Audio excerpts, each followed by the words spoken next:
Take it easy, son. The morning sun peeked through the curtains of a cozy suburban home in Portland, Oregon. Linda Parker, a woman in her mid-40s with kind hazel eyes and soft brown hair, stood by the kitchen counter brewing coffee. The smell of toast and scrambled eggs filled the air, a comforting aroma that reminded her of how mornings used to be when her husband, Richard, was still around. Her 18-year-old son, Ethan, came down the stairs rubbing his eyes. He had just graduated high school and was now facing the uncertainty of adulthood. He was tall, with an athletic build from years of playing basketball, but lately, he'd seemed quieter, lost in his thoughts. "Morning, sweetheart," Linda said with a smile as she placed a plate in front of him. "Big day today, college orientation, right?" Ethan nodded. "Yeah, Mom, I'm kinda nervous. It feels like everything's changing too fast." Linda leaned against the counter, her face softening. "That's what life does, honey. But change doesn't always mean something bad. It just means you're growing." He smiled weakly. "You always know what to say." After breakfast, Linda packed a sandwich for him, slipping in a note that read, "You've got this. Proud of you, Mom." She didn't say anything, but she knew he'd find it later, probably when he needed it most. As Ethan left for orientation, Linda stood by the doorway, watching him walk down the driveway. She saw flashes of his younger years, his first steps, his scraped knees, his little hand gripping hers. Time had gone too fast. That evening, Ethan came home exhausted. He threw his backpack on the couch and sank into it. Orientation was crazy. So many people, so many choices. Linda smiled gently. That's what the world looks like when you're about to step into it. Overwhelming at first, but you'll find your way. He looked at her. "How did you do it, Mom? After Dad passed away, you never gave up." Her smile faded, replaced by a distant look. "Because I had you. I couldn't let myself fall apart. You were my reason to keep going."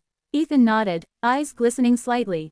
He didn't say it out loud, but she could tell he missed his father too. A few weeks later, Ethan started college.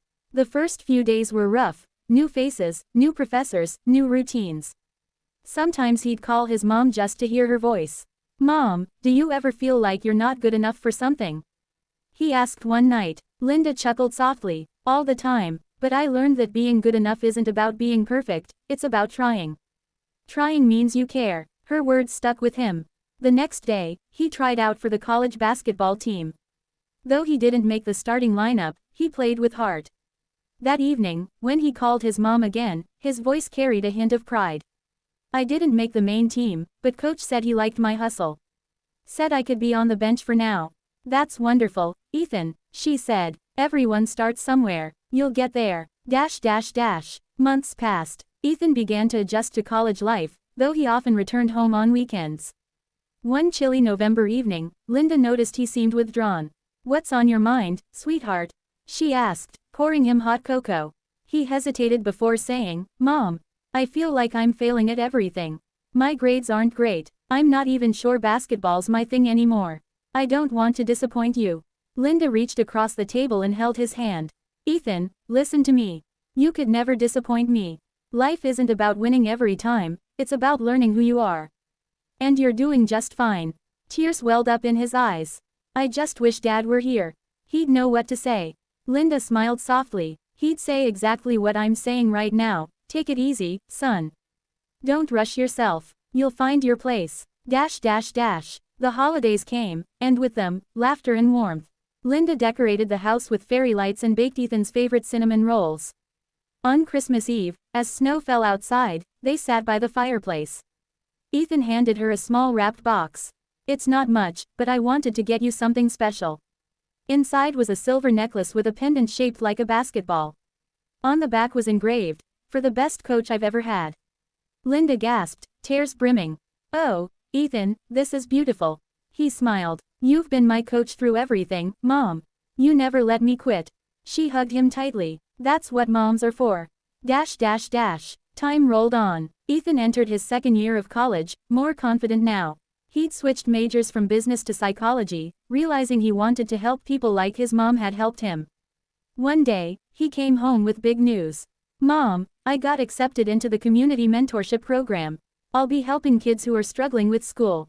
Linda's eyes lit up. "That's amazing, Ethan. I'm so proud of you." He grinned. "You're the reason I wanted to do it." You've always believed in people, even when they don't believe in themselves. She placed a hand over her heart. You've learned the most important lesson, son, the world changes when we choose to care. Years later, Ethan graduated with honors. As he stood on stage, wearing his cap and gown, he looked out into the crowd. His mom sat in the front row, eyes shining with pride. When he walked down afterward, she wrapped him in a hug. You did it, he whispered back, we did it. They stood there for a long moment, surrounded by applause and sunlight, knowing that every struggle, every tear, every small victory had led to this. That night, they sat on the porch watching the stars. Remember what you used to say, Mom? Ethan asked. Take it easy, son. She smiled warmly. I remember. He looked at her with gratitude. I finally understand what you meant. It's not about slowing down, it's about trusting the process. Linda nodded, her eyes reflecting the starlight. Exactly. Life isn't a race, Ethan. It's a journey. They sat quietly for a while, the night peaceful around them. Ethan turned to her one last time. Thanks for being my home, Mom. She smiled, resting her head on his shoulder. Always, sweetheart, always. And under that quiet sky, mother and son shared a bond that words could never fully capture, a love that was patient, forgiving, and eternal.